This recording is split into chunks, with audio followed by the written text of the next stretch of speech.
আমাদের যে রাজবংশীর যে সংস্কৃতি, শিল্প সংস্কৃতি, এগুলো আগায় নিয়ে যাওয়া ধরে হবে।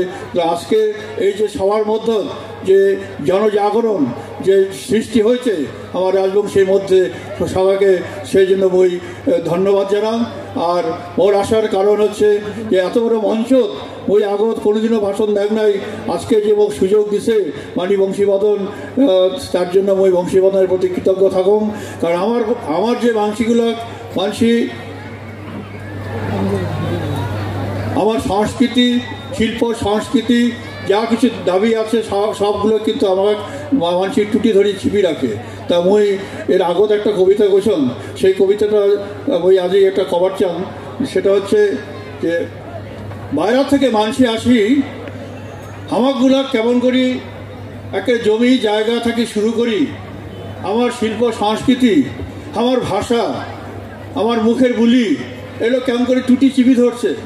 এরকম একটা কবিতা লিখেছে মানি নামটা কি জানো, বাচ্চা মোহন না, মানি বাচ্চা মোহন না, এমএলএ ছিল আগত, তোরা সবাই জানেন। তোমরা একটা তো সুন্দর কবিতা লিখেছে, যে কবিতাতে দিয়ে প্রমাণ পায় যে আমাকগুলা মানসি কেমন করে চিপি ধরে, টুটি চিপি ধরিয়া আমাকে শোষণ করে, সেই কবিতার মধ্য দিয়ে তোমরা ব্যক্ত করেছে। কবিতাটা বহুত মূল্যবান, ওই আগত একদিন কইছম। তা আজকেও ওই কবিতাটা কয়া মোর বক্তব্য শেষ করি, কবিতাটা ভালো করে শুনিবেন। আমরা তো আলোকনাতা চিনি, আলোকনাতা চিনি তো। আলোকনাতা কিসে হয়? বগরি গাছত হয় বা অন্য গাছত হয়, হয় কি না হয়? হয়। তা আলোকনাতা কি করে? অন্য গাছও কি করে? আগে ঘিরি ধরে জাপটে ধরে, ধরার পরে এমন হয় যে অরিজিনাল গাছটা ও আর উৎকাশে নিবার না পায়, হয় কি না হয়? তা আমার এই বাংলাদেশি বাইরের থেকে মানসি আসিয়া আমাকেও কিন্তু আমাকে জাপটে ধরছে। কেমন করে জাপটে ধরেন?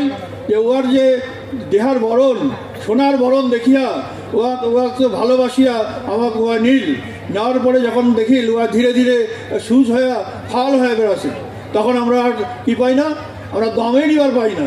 তো সেই কবিতাটা এত সুন্দর করছে, তোমরা কবিতাটা শুনলে তোমার মনত লাগিবে।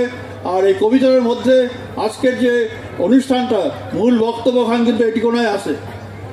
কবিতাটার নাম হল আলোকনাতা আর বগরি।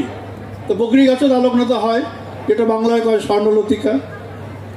কবিতাটা কইছে আলোকনাতা আলোকনাতা বগরি চেঁচিয়া কয়, হিমন করিয়া চিপিছিস কানে, মক্কি মারিব হয়। মানে ওই চিপি ধরছে এমন করে, মক্কি মারিব নাকি? ভালক নাগি রূপে দেখিয়া তোক মাথার দিনুকে ঠাই, উড়িয়া আসি জুড়িয়া বসিল তোর তো ইমান নাই।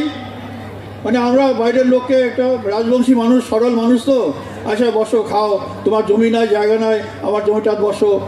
এটা আমারও হয়েছে, আমাদেরও এরকম হয়েছে অনেকে।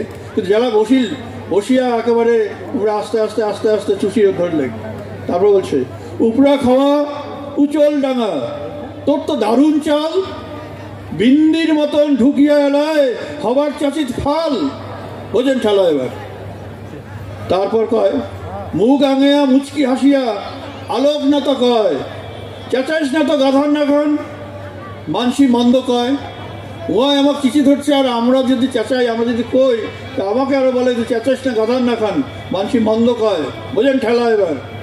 তারপর জানিস নাকি পরাণ বন্ধুরে, অংচাঙা দেহা যার, মহাকালের ফলের মতন তলটা কালা তার।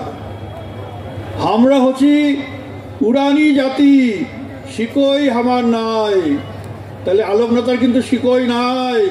তা উড়ানি জাতি শিকই নাই যার, তাই কিন্তু আসিয়া আমার কিন্তু গলা টিপি ধরছে।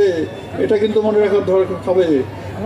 আমরা হচ্ছি উড়ানি জাতি, শিকই হামার নাই, সুযোগ পালে যোগের মতন আমরা চুষি খাই।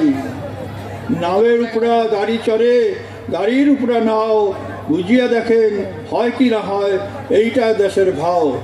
এই কবিতার মধ্য দিয়ে আজই যে আলোচনাগুলো হবার ধরছে, মূল বক্তব্যটা কিন্তু আমার যে শোষণ হবার ধরছে, সেই শোষণের যে পদ্ধতিটা, সেটা কিন্তু আমার সজাগ থাকিবা নাগিবে, আমার রাজবংশী ভূমিপুত্র জাগিবার নাগিবে, আমার তলতি ধরাবার লাগবে আমার সংস্কৃতি। এই কয়া সগাকে মঞ্চ যা যায় উপস্থিত আছে, সগাকে উপস্থিত মোর ধন্যবাদ নমস্কার জানিয়ে মোর ভাষণ এটি করে শেষ করলাম। তোমাকেও মোর সশ্রদ্ধ প্রণাম, ভালোবাসা, ধন্যবাদ জানাই। নমস্কার।